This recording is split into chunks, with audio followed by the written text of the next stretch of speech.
This podcast is brought to you by Free Buddhist Audio, the Dharma for your life.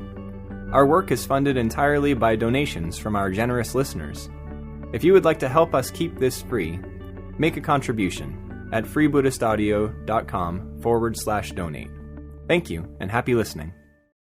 Well, I've been asked to come and talk to you about what is a Mahayana Sutra. And I have to say I'm very pleased to be here. I came up last night and have been beautifully hosted by Shantiprabha and Maitrisara. I managed to see one or two friends, not quite everybody I'd have liked to, but perhaps I'll come another time.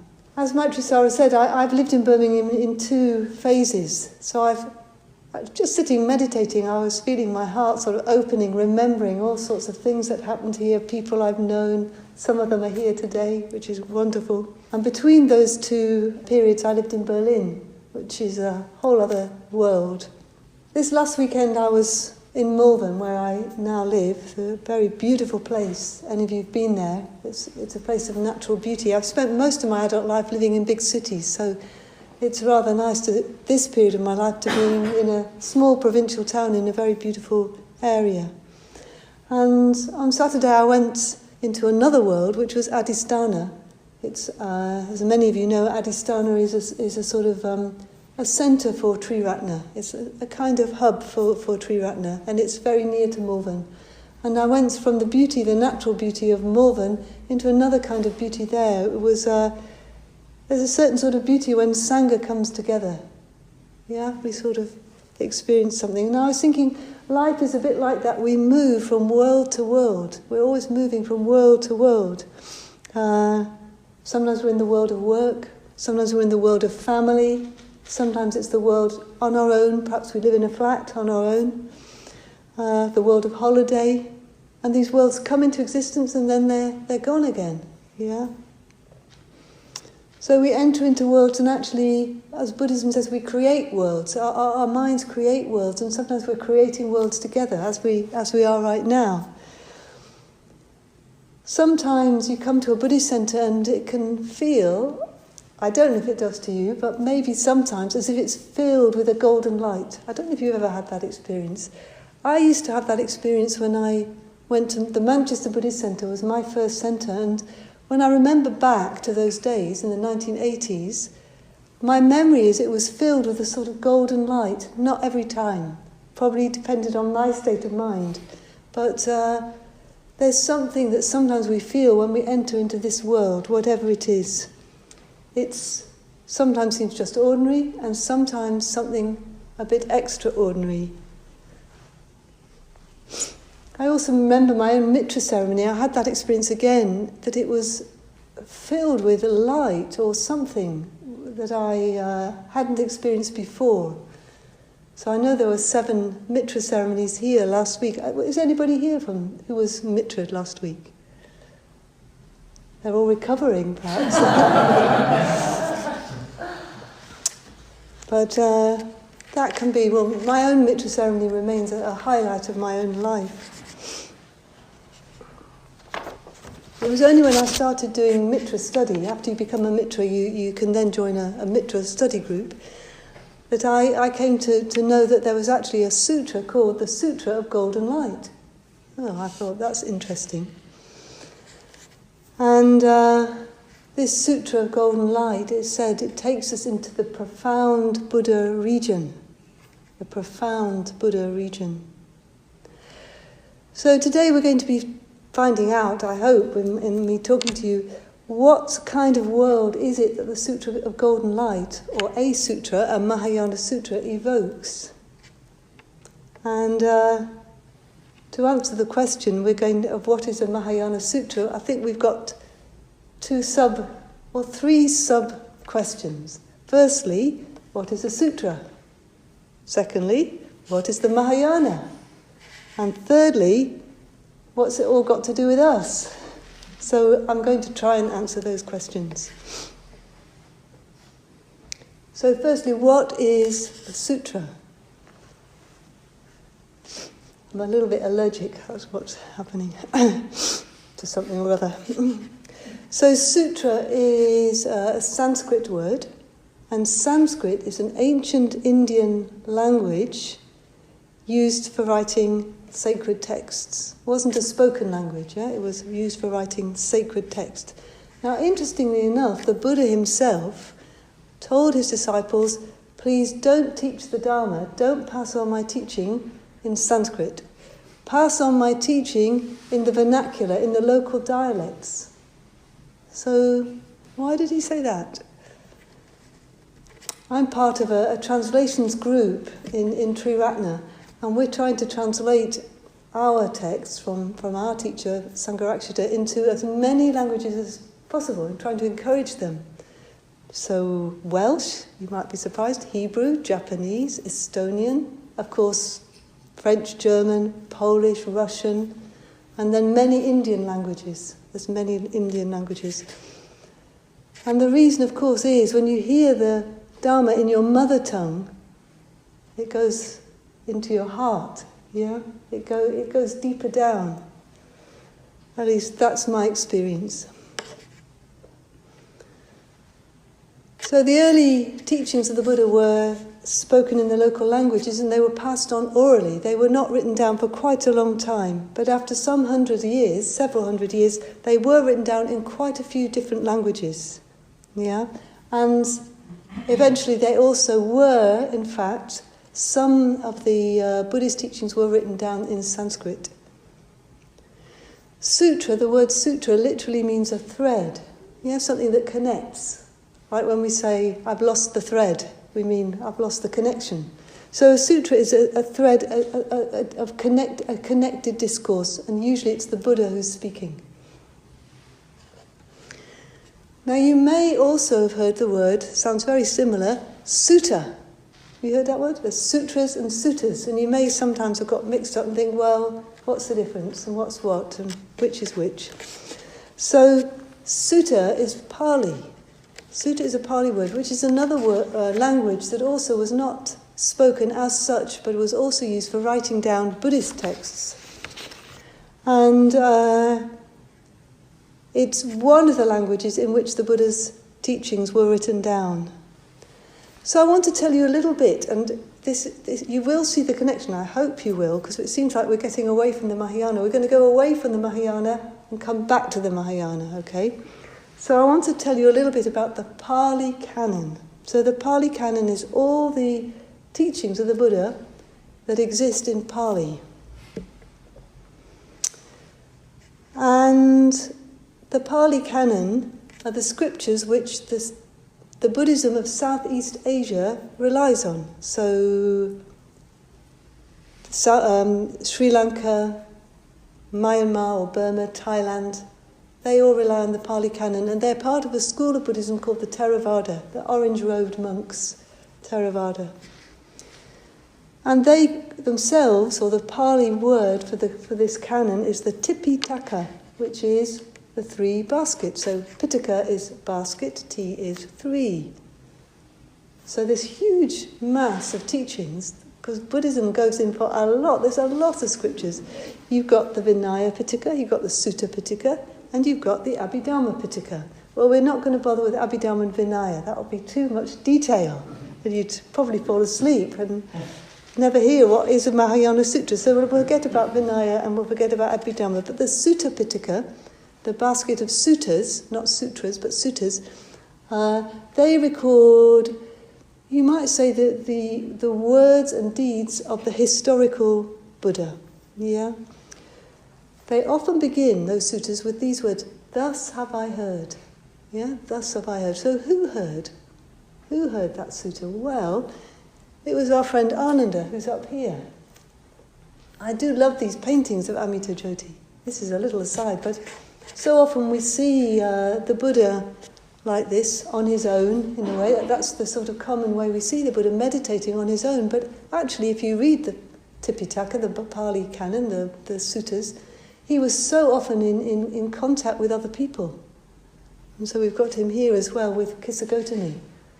And, well, maybe we're bringing something a bit new into the Buddhist tradition. You do often see him in paintings with a big, many, many disciples around him, but he often was talking to just one person, really engaging with them, talking to them, trying to communicate with them. So the suttas from the Pali Canon often start, "Thus have I heard," and we know that that is Ananda, who paid great attention to what the Buddha said, and he had a fantastic memory. I mean, unsurpassed memory. And Sangharakshita remarks, I think, where he's talking about this very thing, about what is a Mahayana Sutra, he must have gone off topic as well. He says that he doubted, actually, whether this was really possible, that Ananda could have remembered so much, until he met somebody in India who told him, Sangharakshita, everything he'd said, what, when, how, and who.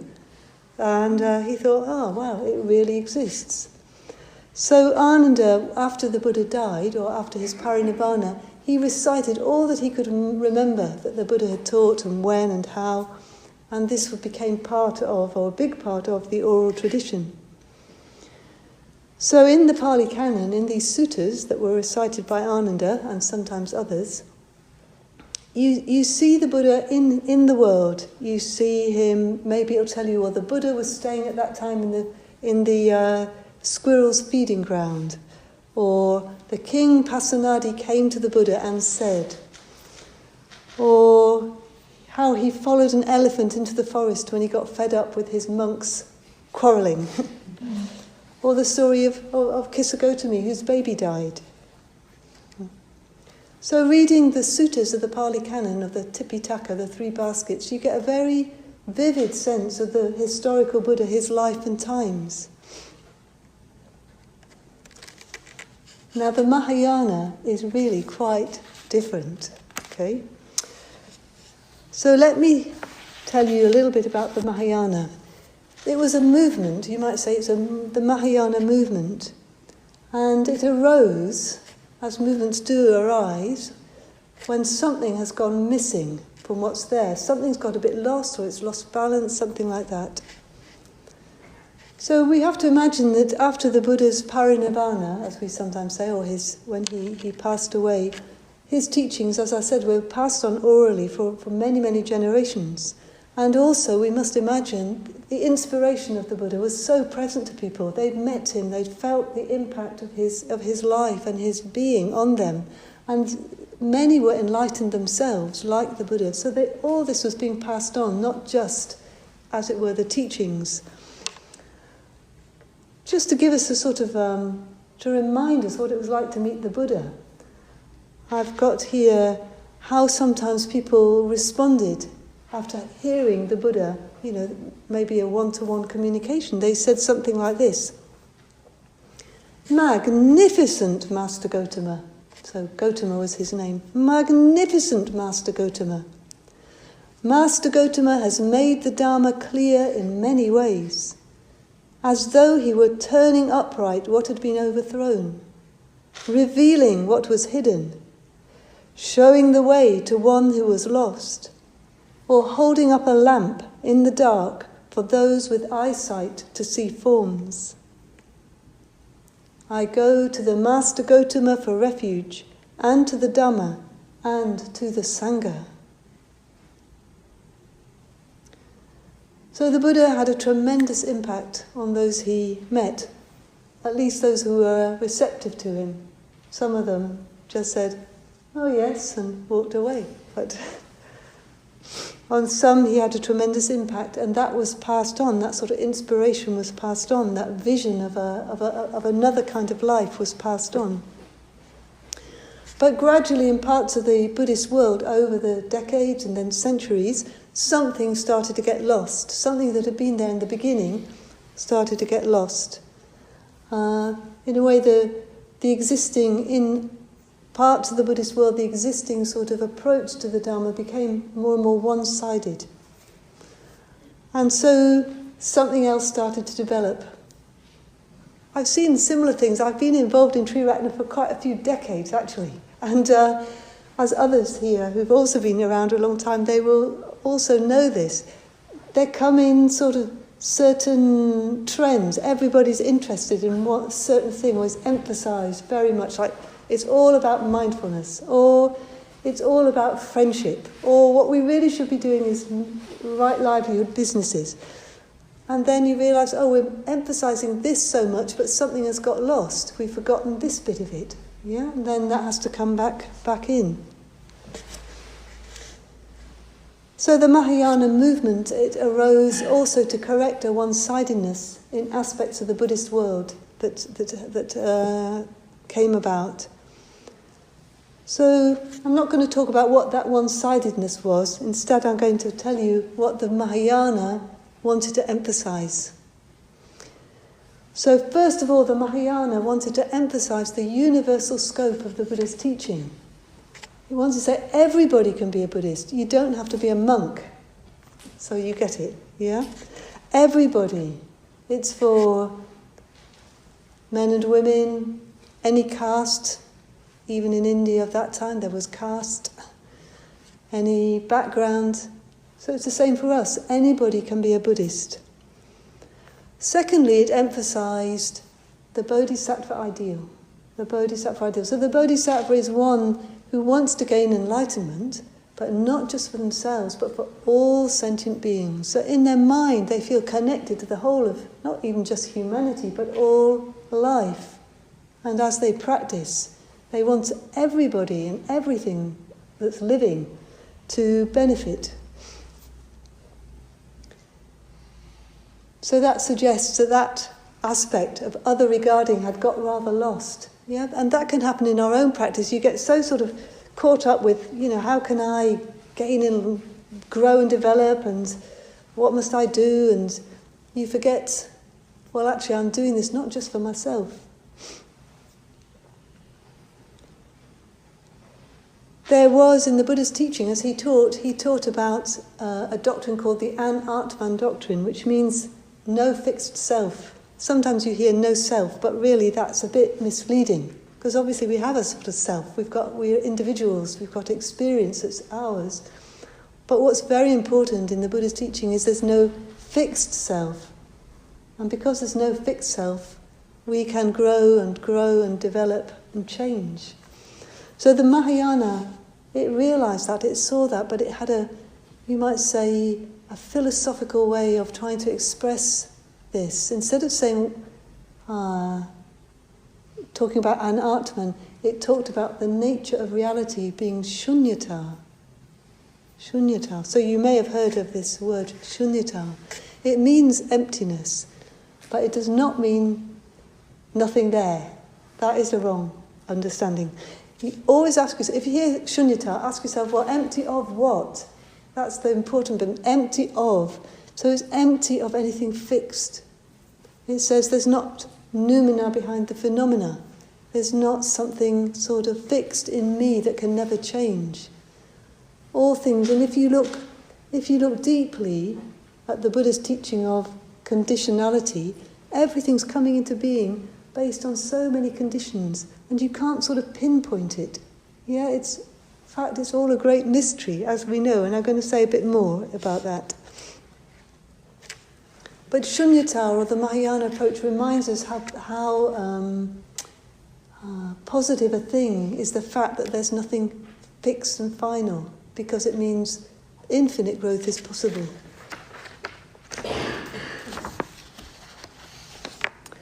Now lastly, the Mahayana speaks directly to the imagination.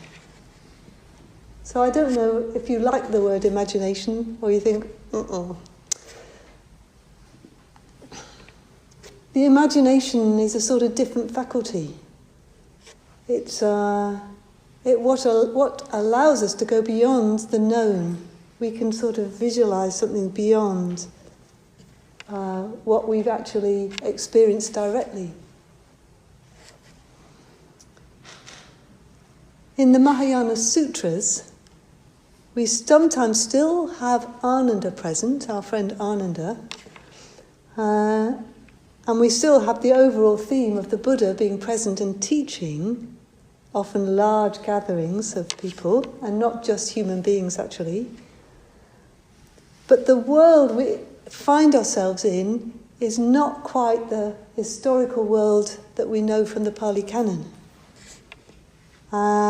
It's really rather different, and it has been called transcendental science fiction. I don't know if you like science fiction. I was thinking of Star Trek. I know it's a bit outdated, but the old Star Trek, when the Starship Enterprise was boldly going when no one had gone before, and seeking out new worlds and new civilizations and all sorts of beings they meet. Surprisingly, all these beings always speak English. That's always a surprise. So in a Mahayana Sutra, we're invited into a world that stretches our imagination to its limits. So we may hear that the Buddha is teaching to a gathering, for instance. There were present 8,000 fully enlightened bhikkhus or monks, 8,000. Imagine that, we're just a handful, we're just here a couple of dozen, but imagine 8,000 fully enlightened bhikkhus or monks.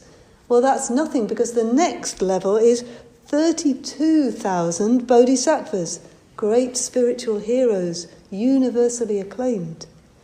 And then we have 10,000 Brahma, or gods of the Brahma world, many other kinds of gods, and then we have ordinary monks, nuns, laymen and laywomen. So this is the start of a sutra called the Vimalakirti Nirdesha, and all of these are gathered together, and we hear them, we hear their names, we hear the names of the great bodhisattvas. And then when we've heard all that, then the Buddha starts to talk. Now in our Triratna tradition, we have a number of Mahayana Sutras that we look to, that are part of our, you might say, our canon. And these are the sutras that Bhante Sangharakshita gave lectures on or seminars on. And I just thought it would be interesting to bring them together and at least remind those of you who are a bit familiar with it of them, and those of you for whom it's new, you'll just hear the names of those sutras. So the first sutra that he introduced was the White Lotus Sutra, which he gave a series of lectures on in 1971, so only 3 or 4 years after this movement was founded. And the White Lotus Sutra was quite an early sutra. Maybe, well, we know it was translated into Chinese in the 3rd century. So it seems that the Sanskrit, the Indians who wrote down in Sanskrit didn't used to date things, but the Chinese dated things. So we know at least when the Chinese translation was, 3rd century of this era, the Common Era. In 1974, Bhante gave a seminar on Shanti Deva's Bodhicharya Avatara, or the Bodhisattva's Way of Life. In 1979, he gave a series of lectures on the Vimalakirti Nirdesha, and in 1982, he gave a seminar on the Diamond Sutra, which is the sutra that he read when he was 16 or 17 and that made him realize he was a Buddhist and, as he said, always had been. I looked up the Diamond Sutra on the Wikipedia, and it happens to tell you that the Diamond Sutra is the first written text known to have been, I quote, for universal free distribution. This is going back to 5th century China. Universal free distribution, so that's when it started with the Diamond Sutra, apparently. So at this point I wanted to encourage you to maybe go and listen to any of Bhante's lectures on these series. I remember hearing some friends who'd been present at the lectures on the Vimalakirti Nirdesha, which was, when did we say it was, 1979. And they were living together in community. They'd drive together to these lectures. They were so electrifying that when they came out, they always got lost. They couldn't find their way home. It's almost like they'd literally gone into some other world. But having heard these you might say, part of the Triratna Canon, the Mahayana Sutras that we look to, let's get on to the sutra, which is going to be a theme for the Sangha nights for the next few weeks. So the Sutra of Golden Light, also known as the Suvarna Prabhasha Sutra, Golden Light. And Bhante gave this series of 8 lectures in 1976. And the first translation into Chinese is the 4th century of this era, the Common Era. So quite early, it probably was written down in Sanskrit sometime before that. Now in this sutra we find the Buddha dwelling on Mount Garudra Kuta, or the Vulture's Peak. So Mount Garudra Kuta also appears in the Pali Canon, yeah? And in fact you can still visit it, you can go up there. It's near the city of Rajagriha, and there the Buddha historically would assemble with his disciples and teach them, but also in the Mahayana Sutras, you might say this, the Buddha of the Mahayana, who is, you might say, more of an archetypal figure, he's appearing. But he's sort of tied to the historical as well, which is very, very significant. Yeah? You can locate him geographically, and yet the world he's in is not quite the world we normally know. So, he's not quite in the world we normally know. Where is he? And the sutra tells us he is in the sphere of religion, in the profound Buddha region, in the sphere of religion, in the profound Buddha region. So I want to look at that a little bit.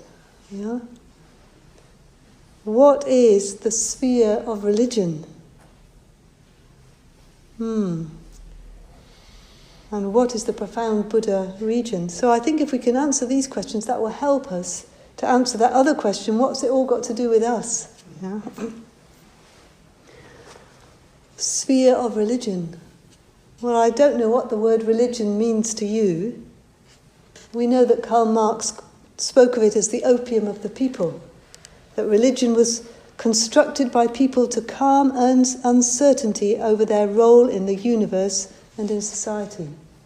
Yeah? To calm their uncertainty, it's opium.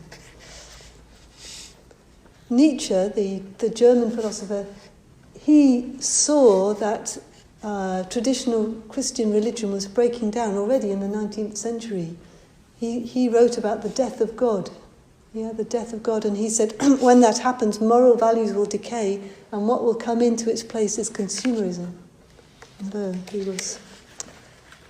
he had some foresight there.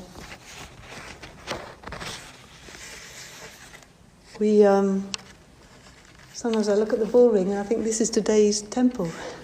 But I remember when the bull ring opened, the new shopping centre. Selfridges and all that, it's an iconic part of Birmingham now.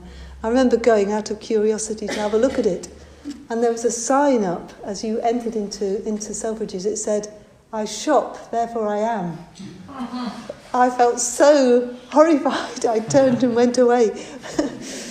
I thought, what is our world coming to? Still, there's a question: do people need religion? So the great Dr. B.R. Ambedkar, who wrote the Indian Constitution and who was known for the conversion, he converted from Hinduism to Buddhism, he definitely thought, yes, human beings need religion, but it needs to be the right one. Well, we know which one he thought was the right one. Well, you know which one I think is the right one, but let's hear what Bhante Sangharakshita has to say about what is religion. He said, some people said that Dr. Ambedkar's conversion was a political stunt. Others said that simply changing from one religion to another, in this case from Hinduism to Buddhism, is useless. According to them, it's just a change of label and would not make any real difference to anybody. The people who made such comments failed to recognize the true nature of religion. They thought that religion was something merely external and superficial. They did not realize how deep religion goes. Some people say that Buddhism is just an Eastern religion. This is what some Christians say in the West. They say that because Buddhism is an Eastern religion, it cannot be understood and practiced by people in the West. Such Christians forget that Christianity itself is of Eastern origin. But Buddhism is in fact not an Eastern religion. It is a universal religion. Even though Buddhism originated in India, it spread over the whole earth. Buddhism can be understood and practiced anywhere in the world, because Buddhism addresses itself to the individual human being, regardless of race, nationality, caste, sex, or age. Buddhism is, therefore, the religion of man in the sense of humanity. This, Sangharakshita says, is one of the reasons why I am a Buddhist. I believe that humanity is basically one. I believe that it is possible for any human being to communicate with any other human being, to feel for any other human being, to be friends with any other human being. This is what I truly and deeply believe. This belief is part of my own experience. It is part of my own life. It is part of me. I cannot live without this belief, and I would rather die than give it up. For me, to live means to practice this belief. This belief is part of my religion. It has nothing to do with the way in which I dress, nothing to do with what I call myself. It is a matter of the way I am. It is the way I naturally function in the world, and this is what religion really is. It is what you must most truly and deeply believe. It is what you're prepared to die for. It is your life. It is what makes you what you are, what makes you behave in the way that you do. Religion is, therefore, a very important thing. In fact, it is the most important thing.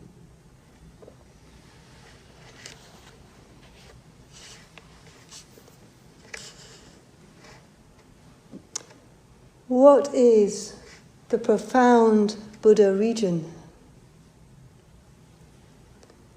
I mentioned the words earlier, the great mystery. I meant life. It's a great mystery. Life is a mystery, death is a mystery. We don't really know what it is. I expect many of us have experienced bereavement and perhaps been with someone when they've died, and our minds cannot grasp what has happened. And then we hear of near-death experiences where people's consciousness seem to have something of a completely different kind of experience to the normal day-to-day experience, something vast perhaps, light, consciousness that's freed from the sort of limitations of bodily existence. So I want to mention again this feeling of a great mystery that perhaps, I imagine all of us at some point, maybe as children, as adolescents, young adults, or sometime in your life, you see something that's not part of the ordinary. It's easy to forget it.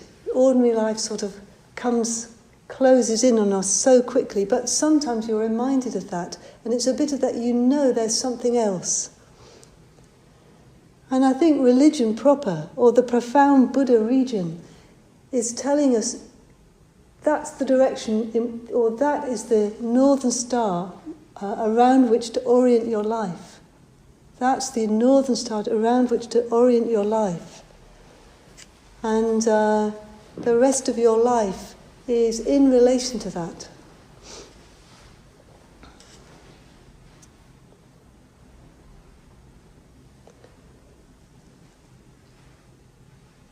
Well, Buddhism has an idea of there being a real moral order, that it's actually a moral universe. Actions have consequences, although maybe not in the way we always expect them to. And when I say moral order, I don't mean a sort of stuffy morality, but that actually there is an order in which happiness can be moved towards, deep happiness, not the sort of giggly happiness, but a deep happiness. And that vision that there is such a thing is greatly missing in our world today. It's greatly missing. And I think what we as Buddhists have to offer the world, among other things, is a vision of something beyond and higher that doesn't depend on God, because for many people God is dead, but it doesn't deny there's a great mystery.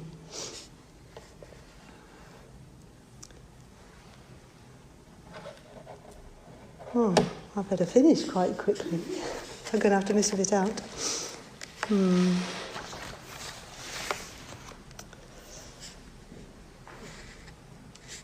I wanted to talk a bit about going for refuge to the three jewels, which is what makes us Buddhists. But there's not time for that now. But I can say that this orienting of our life towards something much higher, much greater, much beyond our normal, then has repercussions for how we live our life. So sometimes we say, going for refuge is primary. Ethics is secondary, how we practice the precepts, the basic guidelines, how to live. And our lifestyle emerges out of that. So sometimes becoming a Buddhist is a bit of an upheaval.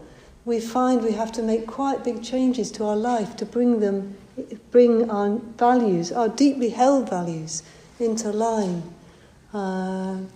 with actually how we're living our life.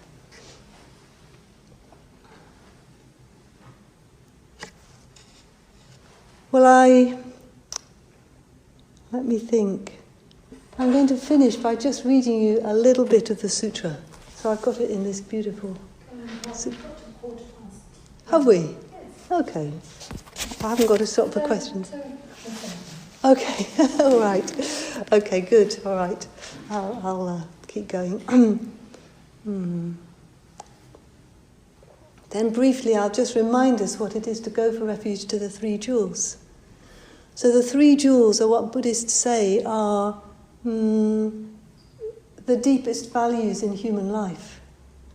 Now, when I heard the Dharma first, I remember it very well, 1983, I first heard the Dharma, and I remember the effect on my mind. I felt, I'm hearing what I most deeply believe. I recognised it, there was a response, yeah? I thought I would never have found the words for that, but I'm hearing it. So, these three values, first of all, the Buddha. And the Buddha, well, I've already said a bit about the Buddha. The Buddha was an enlightened human being, and what that means can't be contained in our usual language, what it is to be a Buddha, an enlightened being. That's why the Mahayana makes for these realms of the imagination, because in some ways the imagination can grasp better what a Buddha is than just our ordinary rational mind. So we go for refuge to the Buddha. He's the ideal. He's the of wisdom, embodied wisdom, compassion, energy. That's our Northern Star. Also, that's the direction to go, that life is meaningful when we're trying to become more like what we imagined the Buddha was. And the Dharma, well, the Dharma, first of all, is reality, just reality. That's the Dharma. It's said that when the Buddha himself was enlightened, he said it's painful to live without revering something. That's interesting. It's painful not to revere. So he thought, well, what shall I revere? I'm a Buddha. He thought, I'll revere the Dharma. He revered the Dharma, the great mystery or reality. But the Dharma is also the doctrine. It's the ideas, the concepts that point to that reality that we can think about, reflect on. Things like all things are conditioned, all things are impermanent, that there's a noble eightfold path that leads to enlightenment. And then Dharma is also method, it's practices that help us realize these things, the precepts, meditation, and so on. And then there's going for refuge to the Sangha, where we enter into communication with those who may be only a bit further on, and there's a spark, there's a sort of meeting. We're receptive, they communicate, and somehow we grow. That, we could say, is one way of talking about going for refuge to the Sangha. So, as I said when we enter into the world of the Mahayana Sutra, it awakens our imagination, our imaginal faculty. It speaks to us through colour, through form, through stories.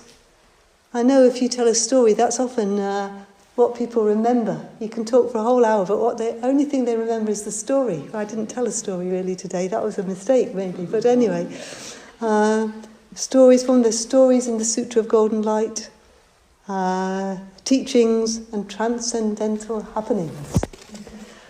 But let me finish by reading a little bit from, this is the Sutra of Golden Light. It was translated quite a long time ago, so the language in English is a bit archaic. But just sit back and, as you did when you heard Once Upon a Time.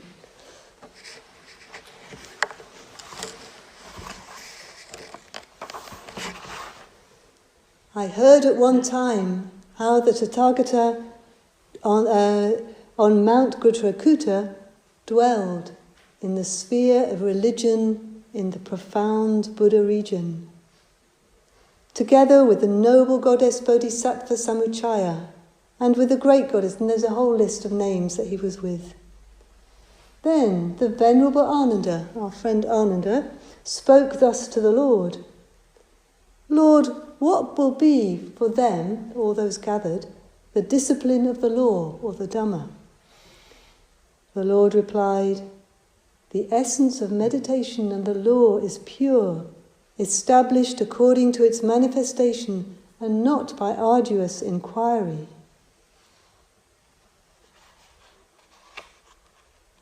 So then he goes on, among purified, pure, best bodhisattvas is this introduction to the excellent Suvarnabhasha, King of Sutras, very profound on hearing and profound on examination. It has been blessed by the Buddhas in the 4 directions, by Akshobhya Raja in the east, in the south by Ratnaketu, in the west by Amitabha, in the north by Dundubisvara. I will proclaim this blessing, the excellent auspicious confession, whose aim is the ruin of all evils, producing the destruction of all evils, conferring every blessing, ruining every misfortune, the basis of omniscience, thoroughly adorned with every splendour. For those beings whose senses are defective, whose life is expended or failing, beset by misfortune, their faces averted from the gods, hated by dear, beloved people, oppressed in such places as households, or at variance with one another, tormented by the destruction of their property, both in grief and trouble and in poverty, likewise in the plight of fear, in the affliction of planet or asterism, in the violent grip of demons, one who sees an evil dream full of grief and trouble, all these people should listen to this excellent sutra when one has bathed well and is pure. For those who hear this sutra, the profound Buddha region with pure minds and good intentions, adorned with clean garments, and for all beings such most severe misfortunes are forever extinguished by the splendour of this sutra. So, that is the opening passage of a Mahayana Sutra. And I hope I've given you a little taste of what the Mahayana is, what a sutra is, and even maybe why it's relevant for us today. Thank you very much.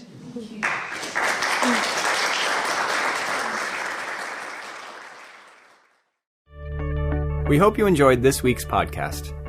Please help us keep this free. Make a contribution at freebuddhistaudio.com/donate. And thank you.